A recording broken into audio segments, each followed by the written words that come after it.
Meu nome é Paulo Storani, eu sou antropólogo, pesquisador de segurança pública aqui no Rio de Janeiro. Sou ex-capitão do Batalhão de Operações Policiais Especiais, onde eu fui capitão durante 5 anos. Trabalhei no Batalhão de Operações Especiais durante quase 5 anos, onde eu fui chefe da seção de instrução especializada, que cuidava do treinamento, da seleção, treinamento dos integrantes do BOP, e cheguei a ser subcomandante da unidade. Trabalhei lá durante 5 anos e durante 17 anos eu fui oficial da Polícia Militar do Rio de Janeiro. Depois eu interrompi minha carreira para ser professor, onde eu dou aula em 4 universidades e coordeno um núcleo de pesquisa na área de segurança pública na Universidade Cândido Mendes, aqui no Rio de Janeiro. O BOP é uma unidade de intervenção máxima. Significa que quando as unidades convencionais, que são as unidades que cuidam da rotina do dia a dia da cidade, por uma ocorrência que eles não tenham capacidade de atuar por uma limitação física, técnica ou psicológica, você precisa de uma unidade que são preparados para isso. Então, uma unidade de força máxima. O problema é que no Rio de Janeiro, as crises elas são tão constantes e são tão abruptas, elas acontecem de uma maneira tão violenta, e que o BOP é acionado a todo momento. Então, uma polícia despreparada, com um grupo de policiais muito bem preparados, acaba sendo solução até para, às vezes, situações que deveriam ser resolvidos pela unidade convencional, pela unidade de rotina, policiamento de rua. E os acadêmicos, eles se enganam, né? Eles se enganam que num cenário como no Rio de Janeiro, como nós temos aqui, você precisa de uma unidade de força máxima, uma unidade que responda a uma ocorrência específica e precisa usar uma força seletiva e forte o suficiente para resolver o problema. Mas o BOP vem mudando. As pessoas veem o BOP simplesmente como essa unidade que durante muito tempo foi uma unidade de intervenção. Ela ainda é, mas hoje ela mudou. Porque dentro do projeto das unidades policiais pacificadoras, o primeiro ato é o BOP intervir nas comunidades. Intervém confrontando os criminosos que ali não saírem com o aviso da ocupação policial. Se houver confronto, o BOP vai confrontar. Se não houver confronto, o BOP vai ocupar. E depois que ocupa, o BOP começa com uma atividade de polícia de proximidade.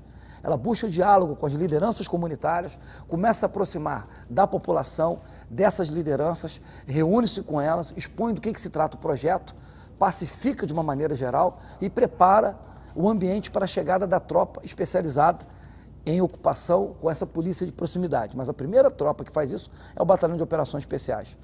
E fala que é um modelo vencido porque parece que o Rio de Janeiro ele vive um momento diferente e a polícia continua dando uma resposta violenta para a situação do Rio de Janeiro.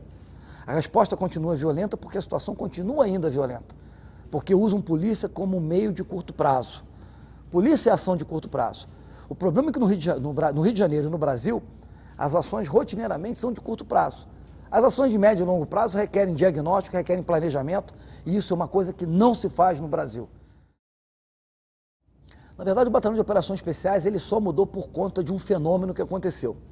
O Batalhão de Operações Especiais, até 1999, ele ocupava um andar do Batalhão de Choque da Polícia Militar.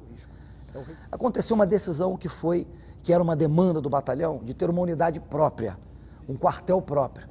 E foi dado um quartel, na verdade uma estrutura de uma obra embargada pelo governo do Estado, que era uma estrutura no alto do Morro do Sintra, num dos bairros mais tradicionais do Rio de Janeiro, o bairro das Laranjeiras, e que separava uma área desse bairro muito tradicional, muito rica, chamado Parque Guilhem, inclusive onde fica a residência oficial do governador, onde vivem ali famílias tradicionais no Rio de Janeiro, uma área nobre do Rio de Janeiro, e que separava de uma outra comunidade muito carente chamada Tavares Bastos, a favela da Tavares Bastos, o Morro Tavares Bastos. E o BOP foi colocado ali numa intenção política, inicialmente, de servir como um cordão sanitário que impedisse o avanço da favela para o outro lado do morro, onde ficava esse bairro nobre. O BOP se instalou ali. Bom, na verdade, vai mudar por uma questão estratégica. Da mesma forma que houve o sucesso da implantação do BOP onde está, eles querem que esse sucesso seja transferido para uma área muito mais crítica do que onde o BOP está instalado. Então, a ideia é transformar o BOP numa antiga instalação de um quartel do Exército, dali, colado no Complexo da Maré, que é uma área muito problemática, historicamente dominada por uma facção criminosa muito violenta, e que o quartel do BOP seja o epicentro de um vórtice de segurança que parte do quartel e vai envolvendo todas as comunidades de uma forma crescente. Então, esse é o conceito da implantação do BOP nessa região. E onde o BOP está hoje vai ser a sede do comando das unidades policiais pacificadoras. Na verdade, milícia vai ser o problema da década aqui no Rio de Janeiro, né? Por quê? Porque está havendo um declínio da força do narcotráfico por conta do projeto das UPPs, mas a polícia parece que ela não tem fôlego. Eu vou falar polícia, vou falar governo, né? O governo parece que não tem fôlego para abrir duas frentes de batalha. Continuar atuando no narcotráfico, que caracterizou durante 30 anos a segurança pública no Rio de Janeiro, e também atuar contra as milícias. Então, quando você foca somente uma modalidade criminosa para atuar, você está permitindo que a outra também evolua e se estruture. Isso já aconteceu no Rio de Janeiro, no momento em que o governo decidiu atuar somente em cima de uma facção criminosa ligada ao narcotráfico. Era mais violenta. Mas a partir do momento que ele começou a atuar, a menos violenta começou a se estruturar e ficar tão forte contra a mais violenta. Então houve um equilíbrio nas forças do crime e torná-las mais violentas, os confrontos foram mais violentos a partir disso. Não atuar contra as milícias é permitir que ela se estruture. Qual é a primeira coisa que esse Estado do Rio de Janeiro precisa para melhorar a situação de segurança? Diagnóstico e plano de intervenção. Não existe um diagnóstico do que está acontecendo no Rio de Janeiro e muito menos um plano que oriente aquilo que tem que ser feito numa dimensão de curto, médio e longo prazo. Na verdade, isso são evoluções.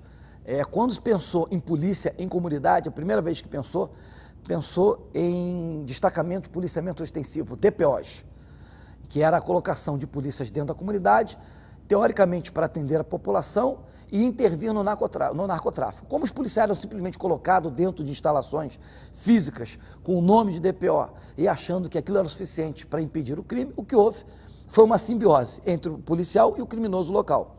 O criminoso, então, ofertava ao policial com certas vantagens, pecuniárias muitas das vezes, para que o policial não interviesse no seu negócio, porque o crime é um negócio, o tráfico é um negócio. Então houve essa convivência, né, essa promiscuidade, e que caracterizou o DPOs como um centro de corrupção local. Em razão do conceito de policiamento comunitário, os DPOs foram desdobrados ou criados pós-policiamento comunitário, com o conceito de polícia de proximidade, mas a única coisa que aconteceu foi o nome de DPO para PPC, não mudou a estrutura, e os policiais continuaram não tendo apoio nenhum, e eles, por uma questão até de sobrevivência, continuaram com a promiscuidade e ter uma vantagem pecuniária através da corrupção com esses criminosos. Aí vem o grupamento de polícias em áreas especiais. Foi um pensamento onde nós tivemos um coordenador, um grande antropólogo, um grande pesquisador de segurança pública, que surgiu com esse conceito. Foi um desdobramento do DPO, do PPC, e agora um grupamento específico e treinado para atuar naquelas áreas. O problema é que a falta de continuidade do projeto desse antropólogo, que foi coordenador de segurança no estado do Rio de Janeiro, a falta de continuidade no processo fez novamente esse projeto cair a esparrela de uma semelhança ao DPO e PPC. E agora surge as UPPs, Unidades Policiais Pacificadoras, que seriam um amadurecimento dos erros que foram cometidos por todos os projetos anteriores. Esperamos que a Polícia Militar, a Secretaria de Segurança Pública monitore o que está acontecendo para não permitir que o UPP seja mais um projeto que não atingiu seus objetivos por conta, principalmente, de falta de estrutura e apoio para que ele desempenhasse os seus objetivos bem, a sua função e atingisse os objetivos. Unidade Policial Pacificadora é uma ação de curto prazo, é uma ação de polícia e, portanto, é uma ação de curto prazo. A pergunta é o que vem depois da UPP, porque se a solução para a segurança pública fosse contratar policiais e infestar as ruas de polícia para que não tivesse crime, se essa fosse a solução, bastava contratar 200 mil policiais, encher as ruas do Rio de Janeiro de policiais e supostamente não teríamos crime. Isso não é fato. A ação de polícia é ação de curto prazo. A ocupação ela é necessária por conta de uma intervenção numa história de 30 anos de descaso com políticas públicas de segurança para tentar conter a segurança pública no Rio de Janeiro, tentar conter a violência relacionada à segurança pública. Mas a partir desse momento, achar que a UPP é a solução para o problema, isso é uma falácia. A pergunta é o que vem depois da UPP. O que deve vir depois da UPP é você investir em projetos sociais capazes, principalmente focar os jovens em situação de vulnerabilidade. Então, a solução que eu vejo é essa. E eu não estou vendo isso. Eu não estou vendo o desdobramento do projeto da UPP realmente para atender principalmente esse jovem, que aí sim é uma visão de médio e curto prazo, de médio e longo prazo.